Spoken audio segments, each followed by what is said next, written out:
Et nous sommes dans l'ancien bâtiment de la police et des renseignements syriens, celui occupé par la police et l'armée syrienne en 1973 pendant la guerre du Kippour. Sared Zehavi, merci d'être notre deuxième invité. Vous êtes lieutenant-colonel de réserve dans l'armée israélienne et présidente fondatrice du think tank Alma, spécialisée justement dans ce qui se passe juste derrière nous, à la frontière et syrienne et libanaise. Première question d'abord, c'est peut-être poétique, mais ou peut-être plutôt une métaphore. Quand on voit que tout est détruit ici, est-ce que c'est à l'image de ce qui se passe à l'intérieur du territoire syrien ? Oui, ce bâtiment et la Syrie sont dans le même état de délabrement, ça ne fait aucun doute. Aujourd'hui, il n'y a plus de Syrie. Plusieurs grandes puissances se partagent le pays, notamment la Russie, l'Iran et la Turquie, et dans une moindre mesure les États-Unis. Quelques zones seulement sont sous le contrôle du gouvernement syrien, mais pas de la Syrie elle-même. Ici, en particulier à la frontière entre Israël et la Syrie, on voit que le pouvoir est réparti entre plusieurs États, majoritairement entre les mains de pays subordonnés aux gardiens de la révolution iranienne. Mais on remarque aussi la présence de certains proxys de la Russie et également de la Russie elle-même.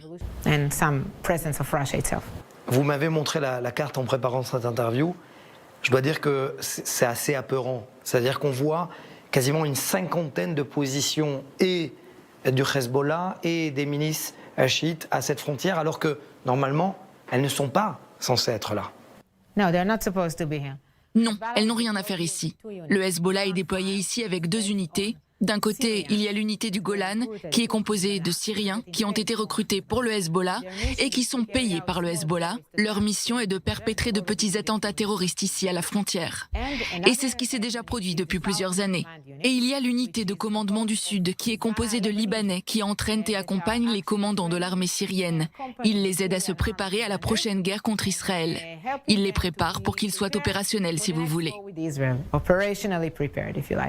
Et pour autant, on a parlé beaucoup de 1973, de ce qu'il y avait de ce côté-là de la frontière. Est-ce qu'aujourd'hui, c'est un danger immédiat, imminent, ces milices chiites, contre la souveraineté israélienne ? Elles représentent un danger pour les forces armées, mais aussi pour les habitants qui sont installés ici, si on envisage un scénario de guerre. Mais elles ne menacent pas l'État d'Israël. D'un point de vue syrien, nous ne sommes pas dans la même configuration qu'en 73. Ça veut dire qu'on ne va pas voir les colonnes d'armure et de chars. Leur armée de l'air n'a pas les mêmes capacités, et même leurs unités de commandement ne sont pas les mêmes que celles de l'armée syrienne en 1973. Aujourd'hui, aux côtés du Hezbollah, il y a aussi des milices locales qui ont rejoint l'idéologie de l'Iran. Il y a également des milices étrangères qui étaient basées en Syrie, mais toutes ces entités mises côte à côte ne constituent pas la même menace que ce que nous avons connu en 73, et je crois que quand l'occasion se présentera, Tsahal pourra les vaincre très rapidement. Mais la difficulté tient au fait de devoir se battre sur plusieurs fronts. La prochaine guerre qui se déclarera dans le Nord n'opposera pas Israël uniquement à la Syrie ou uniquement au Liban. Ce sera une guerre qui impliquera toute la région du Nord. Ce qui veut dire qu'il faudra surtout affronter le Hezbollah au Liban, qui a des capacités totalement différentes de ce qu'on voit ici. Ils ont des unités de commandement entraînées pour pénétrer sur le territoire israélien, dans les communautés qui vivent à la frontière et dans les positions de Tsahal. Et le plus grand défi, c'est bien sûr leur artillerie. Le Hezbollah possède plus de 150 000 armes différentes au Liban, qui sont dissimulées dans des zones civiles. Ce n'est pas la même chose en Syrie, où la plupart des munitions détenues par l'Iran et ses proxys se trouvent dans les zones militaires et des endroits où la vie des civils ne serait pas mise en danger en cas d'attaque.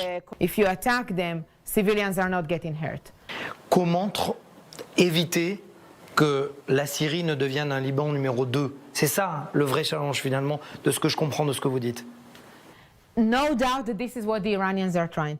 est évident que c'est ce que les Iraniens essaient de faire. Ils essaient de faire la même chose en Syrie qu'au sud Liban, d'un point de vue militaire aussi bien que civil. Et la mission d'Israël est d'arrêter ça. On voit qu'il y a des attaques ici et là et Israël n'en a jamais revendiqué la responsabilité. Pas seulement à proximité des mosquées, mais aussi ici aux abords de la frontière. Mais je ne suis pas sûre que nous parviendrons à tout stopper sans entrer en Syrie. Et je ne crois pas qu'il y ait des membres de notre gouvernement qui aient prévu de pénétrer sur le territoire syrien de notre propre initiative. C'est clairement un problème et c'est une vraie question. Comment pouvons-nous empêcher les Iraniens d'établir un deuxième Sud-Liban dans le sud de la Syrie ? Ce ne sera pas en un mois ou deux. C'est un processus qui a déjà commencé quand les rebelles l'ont perdu il y a 3 ans, et ça peut prendre quelques années. On a déjà vu ça au Liban avec le Hamas, même si le Hamas n'est pas devenu chiite. Et en Irak, on voit comment les Irakiens essaient de lutter contre ça, mais il y a des milices chiites dans le pays qui sont au service de l'Iran. Et c'est ça que les Iraniens tentent de construire, une continuité territoriale depuis Téhéran jusqu'à Beyrouth qui englobe la Syrie et l'Irak. From Tehran to Beirut and Syria and Iraq in the middle. Ce qui me permet de vous poser la question, finalement la Syrie n'est qu'une étape pour l'Iran entre Téhéran et Beyrouth. La Syrie constitue un avantage stratégique très important pour les Iraniens parce que c'est comme ça qu'ils pourront créer ce couloir dont je vous ai parlé. Ça leur permettra de faire passer des munitions librement.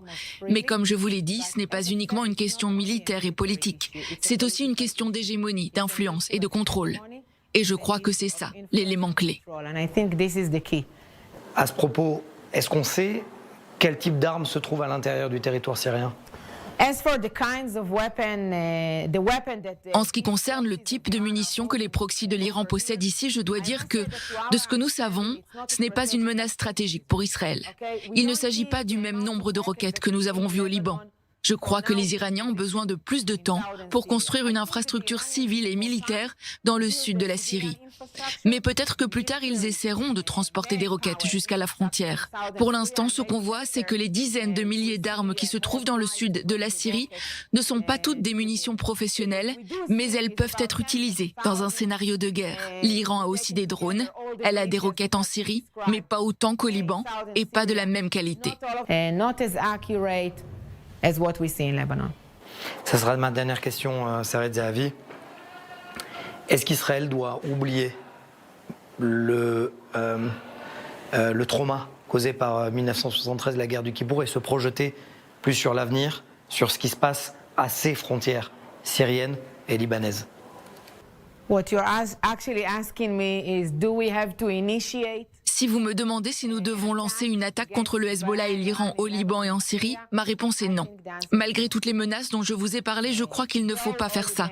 Parce qu'aujourd'hui, en 2021, la situation n'est plus du tout la même qu'en 1973 quand on parle de la situation stratégique, de la légitimité de l'État d'Israël, de la guerre, d'éthique, des Israéliens contre les Syriens ou les Libanais. Notre gouvernement doit prendre en considération le fait qu'il y a beaucoup plus d'acteurs en présence et beaucoup plus de questions par rapport à 67, par exemple. Et c'est pour ça que je pense que la politique de l'État d'Israël aujourd'hui, qui consiste à affaiblir les capacités iraniennes dans toute la région en maintenant une certaine ambiguïté et sans revendiquer de responsabilité, est la bonne façon de faire. C'est notre meilleur outil. Mais en parallèle, il est extrêmement important que nous soyons préparés à l'éventualité d'une guerre. Pas seulement au niveau militaire avec notre armée, mais aussi dans notre défense des civils, notamment en construisant des abris pour les protéger. Merci, Sared Zahavi, lieutenant-colonel de réserve dans l'armée israélienne, présidente fondatrice du think tank Alma, spécialisé dans le nord du pays. Merci à vous. Merci beaucoup. Thank you very much.